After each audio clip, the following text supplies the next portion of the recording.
Hello, BookTube. I'm here to read an essay by Frank Swinnerton entitled Why Read the Classics? I think you must have been amused, as I was, if you followed a recent public quarrel about children's books. In the course of this quarrel, some said that everything written nowadays for children was rubbish, and others retorted that children, if left to their own natural good taste, would always rightly prefer what came to them hot from the author's pens.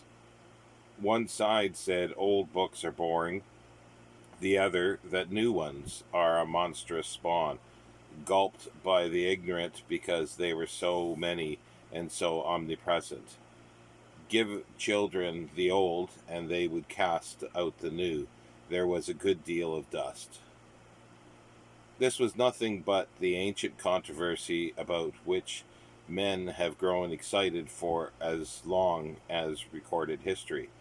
2.5 centuries ago, Swift produced a squib on it which might have made its little bang and been forgotten, but for what? You can say, if you like, but for the fact that he also wrote Gulliver's Travels and the Journal of Stella. I think you would be wrong. The Battle of the Books is a classic in its own right. Then what is a classic? Does anybody know?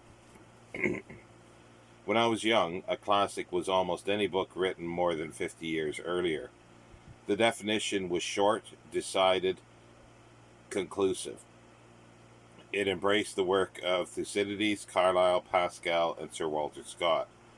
It brought us safely up to 1850 and allowed us to peer no more into the purgatory half century where books hovered between immortality and oblivion. Whether the law of copyright had anything to do with the definition, I cannot say, but certainly publishers of classics who had no royalties to pay on old books had an easy task.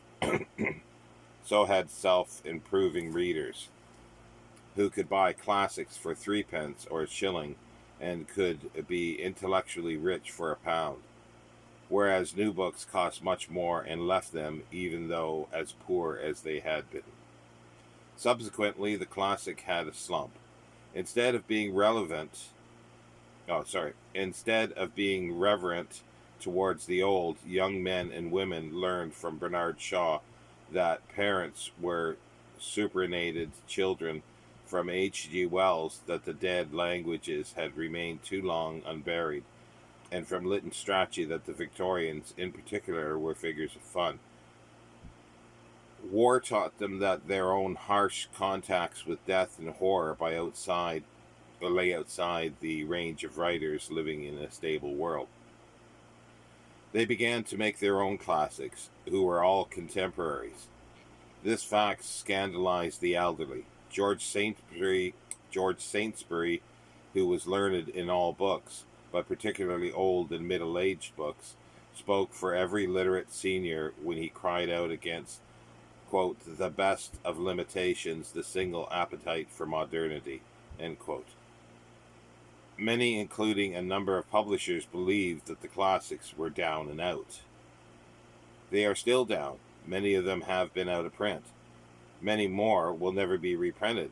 But during the war, when streets were dark and it was safer to stay at home, there was a revival in reading. Booksellers, for the first time in history, had empty shelves, and home libraries were explored with astonishing results. The authors of 50 and 100 years ago, led by Anthony Trollope, proved to be the finest possible entertainment for the fireside. And while some scoffed at such reading as escape, they too felt the enchantment and succumbed to it. Certain classics became the fashion. The young and iconoclastic of 20 years before, having outgrown their single appetite for modernity, and having discovered hardly any successes to their youthful idols, who indeed had produced no children, began soberly to realize that there was something to be said for literary and intellectual tradition. They have now become stern champions of the classics. Since they share the modern love of telling others what to do, they are determined to set the whole literary house of Britain in order. They are going to tell children that they must read. They will soon tell the grown-ups. It is even possible that we may have proposals for a censorship of all reading. Meanwhile, selected classics are having their heads raised. I doubt if we shall all agree on the definition of a classic, but I will venture my own. Here it is. When books are first written, they express the genius or the talent of their writers, but some of them also, and especially, express the passion, the color, or the quickened thought of their age. These are fashionable books. They may be such philosophy as Spengler's Decline and Fall, such novels as Tono Bungay, or Those Barren Leaves, or such poetry as The Everlasting Mercy or The Wasteland. Whatever they are, they speak for a proportion of eager minds. They are instant successes, are extolled, and in that blessed moment of triumph they seem to speak for a whole generation. Perhaps they do so. A few of them do so. But in general, when novelty fades, yesterday's immortals grow mortal and die. As Saint Bev said of criticism, which he had formerly admired, quote, "When we return after an interval of some years to old articles, we are struck by the disproportion which appears between those articles themselves and the effect they produced or the memory they left behind. We never find more than half of the article in print, and the other half was only written in the minds of the readers." End quote. As with articles, so with books. The more they speak for the mood of a class or of a decade, the more their readers have contributed to their virtue. If they survive, other than as period pieces, they survive because of the genius of their writers, which has nothing to do with the mood of the day or what the 17th century divine called the climate of opinion.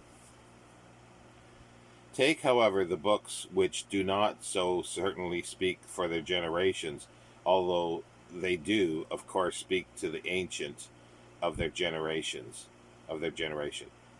A simple, obvious instance is Pride and Prejudice, another Gibbon's Decline and Fall of the Roman Empire. Perhaps you would allow that the Endymion of Keats or Don Quixote, although I am not sure how far Don Quixote was from the contemporary criticism.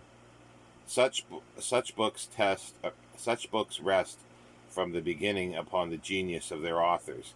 They are not particularly fashionable books. They stand or fall from the outset by their intrinsic quality. As a consequence, the more often one reads them, the more one finds in them. This is the true immortality. It is an immortality subject to fluctuation, for there are fashions in classics as in contemporary literature. But when a book goes on getting better and better, as Don Quixote has done for 350 years, or as Pride and Prejudice has done for something like a half that time, in spite of the accent of its generation, then accent of the generation, when a book continues to give delight to both mind and spirit of generation after generation, it is a classic among classics.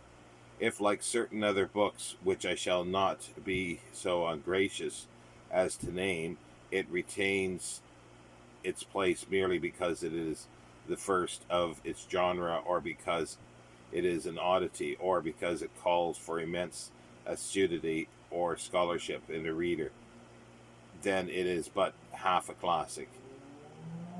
If it has amused 2 or 3 or 4 generations but is hopelessly faded, I do not think it is a classic at all. It should be left to students of period. I can think of a number of famous books which I have struggled to read in the past, and which I should not dream of opening in my present state of liberation. Nor do I believe that they should be forced down the throats of young or less young readers by any campaigns for a revival of the classics. As a child during long illness, I read and reread The Swiss Family Robinson many times. I reread a part of it some years ago. I regard it as a boring and endless fake.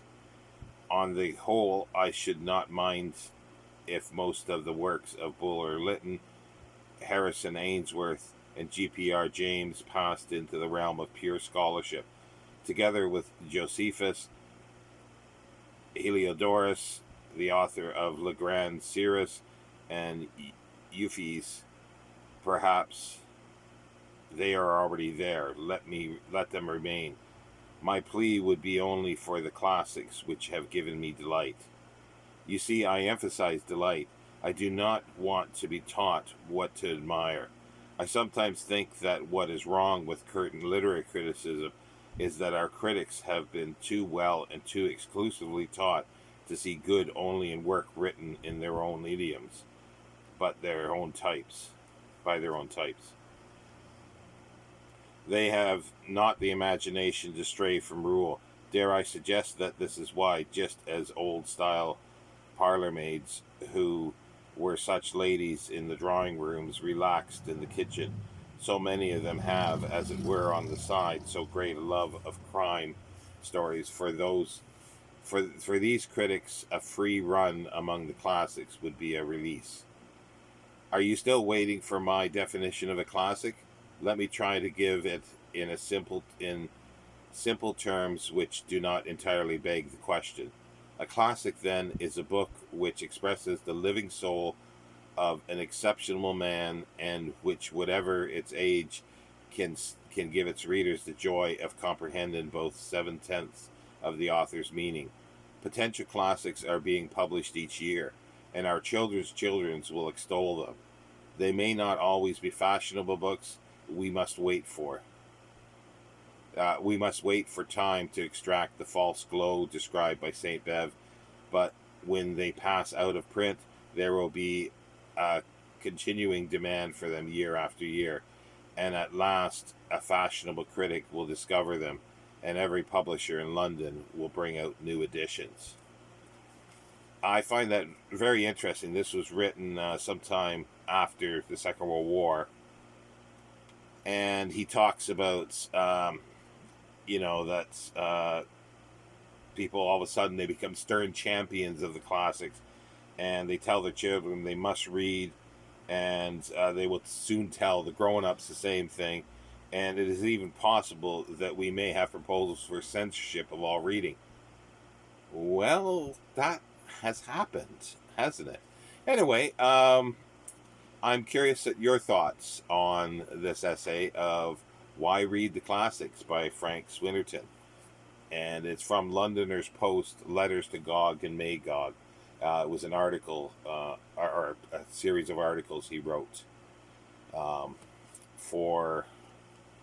Good question. I've forgotten what he wrote this for.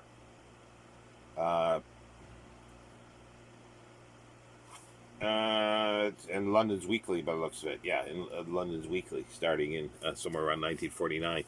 Anyway, I hope you enjoyed that. Do let me know what you think about it. Take care, Buck2.